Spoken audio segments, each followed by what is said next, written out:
Eu quero compartilhar uma palavra com você. Se você não chegou no início, boa noite, a paz, boa noite. A luz que ninguém conseguia apagar. O que nós acabamos de assistir é mais do que uma apresentação de um musical. É algo que toca a todos nós, que mexe com a gente, que fala de coisas reais, de coisas que todos nós sentimos.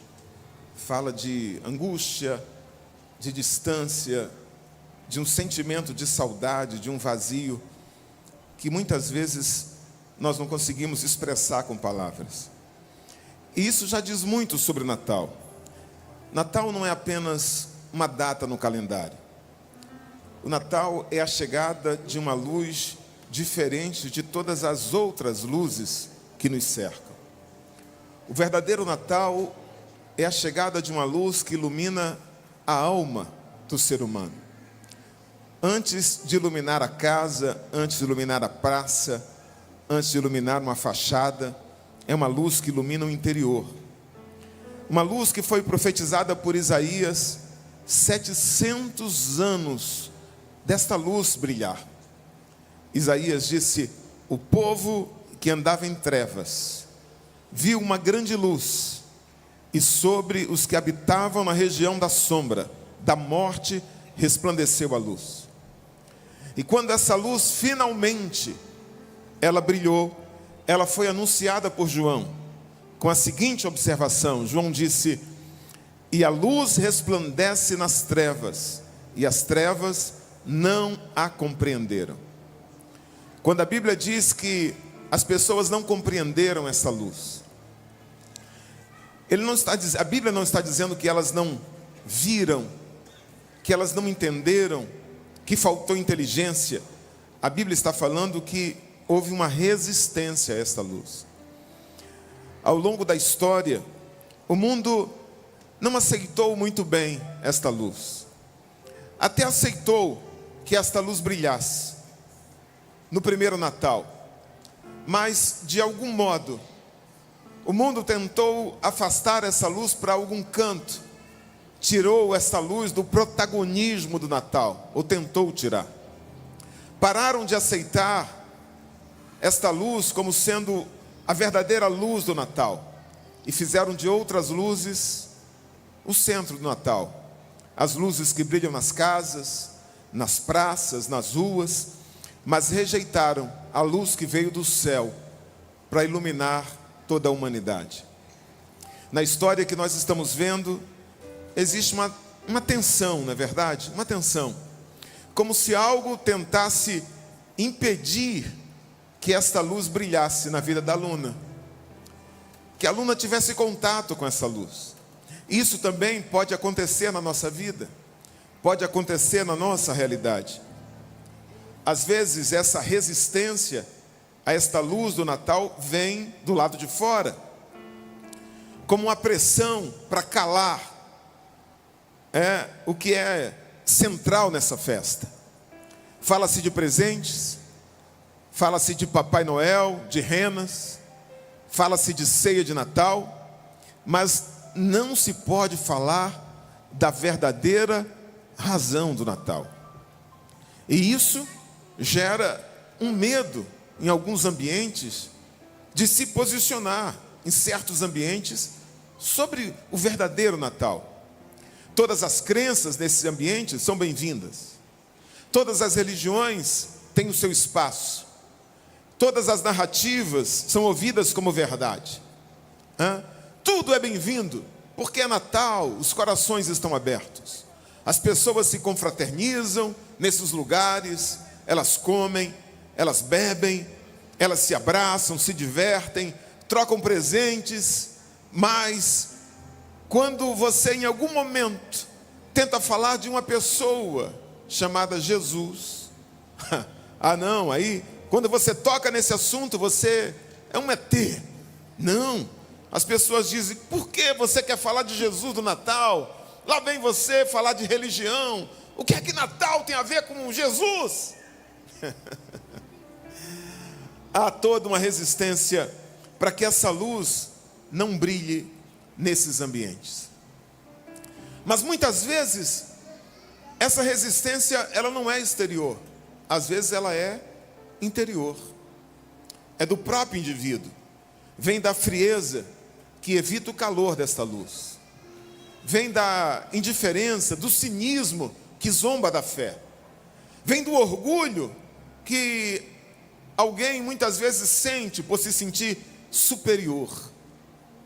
E é aqui que somos obrigados a nos perguntar: qual a nossa reação diante desta luz que um dia brilhou na terra? Será que eu a reconheço? Será que eu permito que ela ilumine a minha vida? Ou será que eu a trato com frieza, com cinismo ou com orgulho? O Natal não é só uma data. O Natal é Deus entrando fisicamente no nosso mundo. E isso é algo especial. Quando o homem pisou na lua, Nixon, o presidente dos Estados Unidos, disse em seu discurso: esse é o dia mais importante para a humanidade. O dia em que o homem pisou na lua. Quando Billy Graham assumiu a oportunidade, Billy Graham disse: não, presidente, esse não é o dia mais importante para a humanidade. O dia mais importante para a humanidade não foi o dia que o homem pisou na lua, foi o dia em que Deus pisou na terra. O Evangelho de João, capítulo 1, versículo 14, diz: o Verbo se fez carne e habitou entre nós. E vimos a sua glória como a glória do unigênito do Pai, cheio de graça e de verdade. Isso é a verdade mais tocante do cristianismo. Deus se fez carne. Deus veio. Deus entrou na nossa história.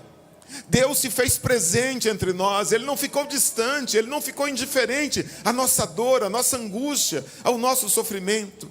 Ele não veio nos julgar. Ele veio trazer vida e vida em abundância. Ele veio trazer luz, verdade, paz, esperança. Talvez você tenha percebido em alguma cena deste musical alguém querendo fechar a porta para esta luz, mas algo está insistindo, tentando entrar por alguma fresta, mostrar a verdadeira luz do Natal, como se quisesse atravessar uma blindagem emocional ou até espiritual. Mas escute, quando Deus se aproxima, o medo, ele perde o controle, a resistência perde sua força.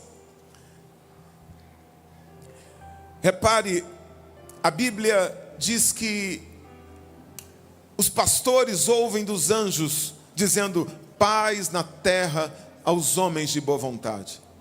Esta paz não é apenas uma paz emocional. Esta paz não é ausência de barulho. Esta paz é a paz do retorno do homem ao seu lugar. Esta paz é a paz do retorno do homem ao plano, à restauração, ao conserto, à reconciliação. Perceba que muitas pessoas tentam afastar esta luz do Natal. Em festa como o Natal, festas como esta, muitas pessoas bebem bebida alcoólica, muitas vezes mais do que deviam. Em muitos casos para maquiar uma tristeza, muitas vezes para anestesiar uma dor, porque lhes falta a paz. A paz que os anjos anunciavam, ela não anestesia, ela cura, ela transforma. Esta paz é Jesus. Ele disse aos seus discípulos: deixo-vos com a minha paz eu vos dou, não a dou como o mundo a dá. A paz que Jesus nos dá, ela não tem a ver com circunstâncias externas. A paz que esse Jesus nos dá, ela vem de dentro, ela transborda, ela excede o entendimento. Mesmo quem sente, não entende porque sente paz. Ah, se as pessoas entendessem de verdade quem é Jesus. Ah, se o mundo compreendesse quem é esse menino envolto em panos, numa manjedoura. Esta criança Sabe, essa criança é aquele que o profeta Isaías profetizou 700 anos antes. Ele disse: um menino nos nasceu, um filho se nos deu, e o principado estava sobre os seus ombros, e o seu nome será Maravilhoso, Conselheiro, Deus Forte, Pai da Eternidade, Príncipe da Paz. Não se deixe enganar pela simplicidade do ambiente, da manjedoura, do pano. A manjedoura não diminui, a simplicidade não diminui, só expõe o quanto Ele nos amou. Ele, sendo em forma de Deus, não teve por usurpação ser igual a Deus, mas aniquilou-se a si mesmo, tomando a forma de servo, fazendo-se semelhante aos homens, e achado na forma de homem, humilhou-se a si mesmo, sendo obediente até a morte, e morte de cruz. Mas Paulo continua o seu texto. Ele não ficou na manjedoura, nem tampouco ele ficou numa cruz. Paulo diz: pelo que também Deus o exaltou soberanamente, e lhe deu um nome que é sobre todo nome, para que no nome de Jesus todo joelho se dobre, que estão nos céus, na terra e debaixo da terra, e toda língua confesse que Jesus Cristo é o Senhor, para a glória de Deus Pai.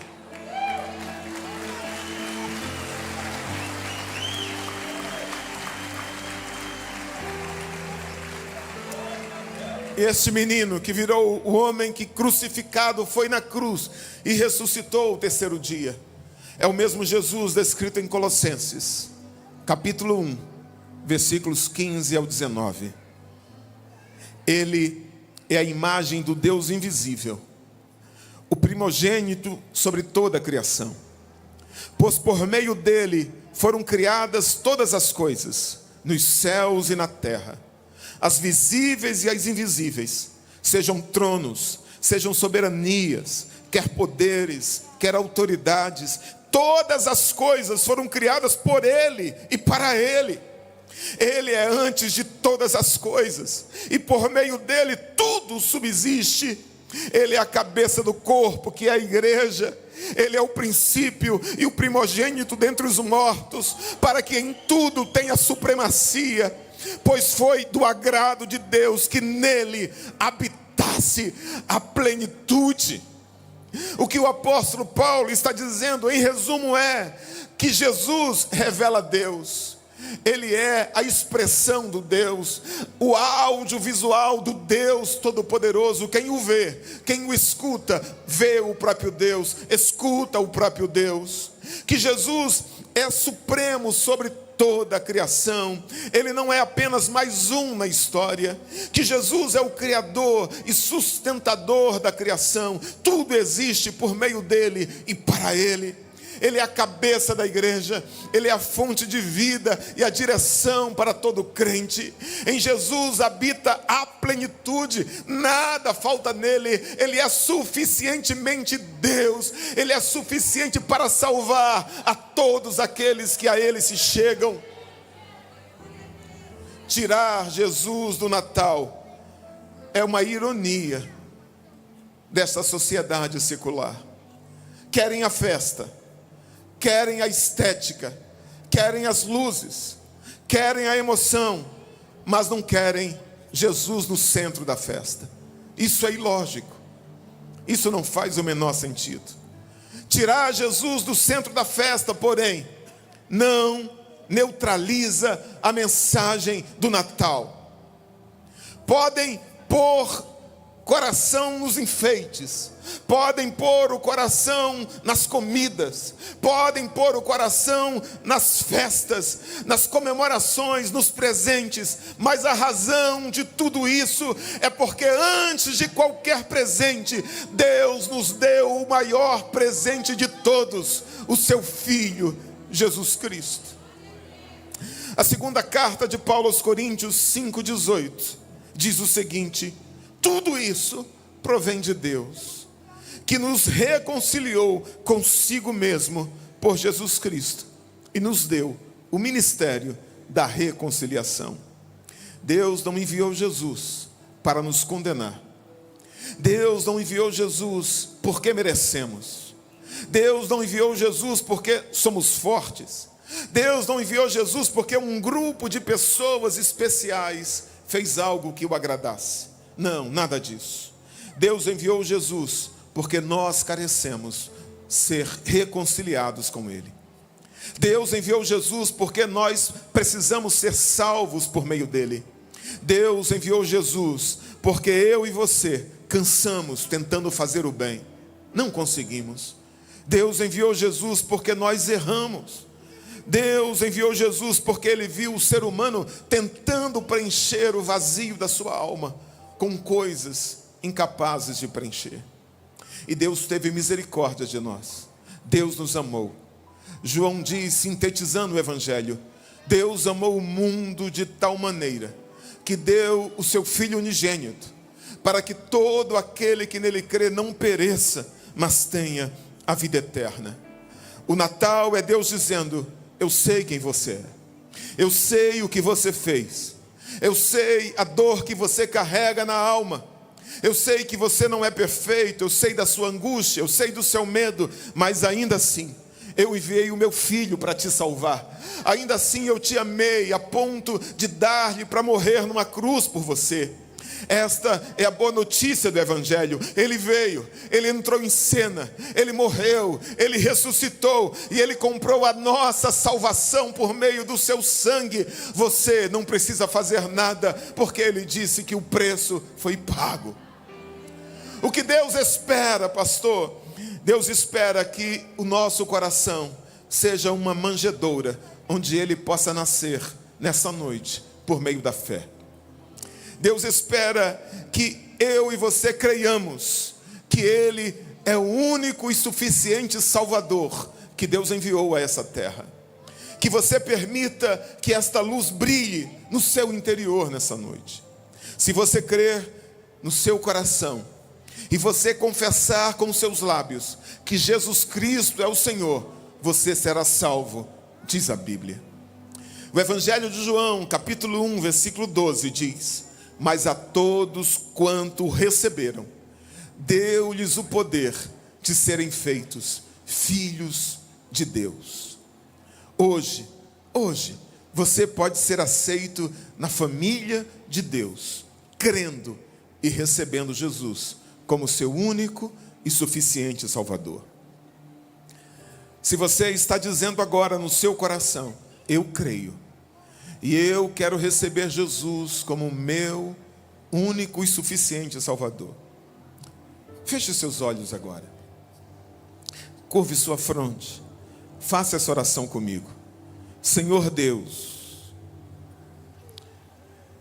diga, eu te agradeço por ter enviado Jesus para morrer pelos meus pecados. Diga, nessa noite, eu reconheço Jesus no meu coração como o único e suficiente Salvador da minha vida. A partir de hoje, eu te pertenço. Entra na minha história e transforma a minha vida. Eu oro em nome de Jesus. Diga amém. Alguém aqui fez essa oração comigo, sinceramente, pela primeira vez? Levante a sua mão assim comigo. Tem alguém aqui que fez essa oração? Levante a sua mão bem alto para que eu possa identificá-lo. Deus abençoe, Deus abençoe, Deus abençoe. Quem sabe você está aqui e você diz, pastor, eu já tomei essa decisão, mas hoje eu estou afastado. Eu estou afastada. Você conhece essa linguagem? Coloque a mão no seu coração. Eu quero orar por você. Se você está dizendo, eu estava afastado, afastada, mas hoje eu quero voltar à casa do Pai. Ore comigo assim, feche os seus olhos. Eu quero orar por você. Pai, toma o teu filho em tuas mãos, toma a tua filha em tuas mãos, restaura a sua vida. O Senhor conhece as nossas fraquezas, o Senhor conhece esta pessoa, o Senhor sabe, Pai, que ela jamais se afastou do Senhor, mas se afastou da comunhão da igreja. Que a partir de hoje o Senhor restaure a sua vida, a sua fé, e que ela volte a sentir a alegria da tua salvação, em nome de Jesus, amém. Alguém está voltando para Jesus aqui hoje? Levante uma de suas mãos assim, eu quero identificar você. Tem alguém? Levante assim uma de suas mãos. Que Deus abençoe você, que Deus abençoe, que Deus abençoe.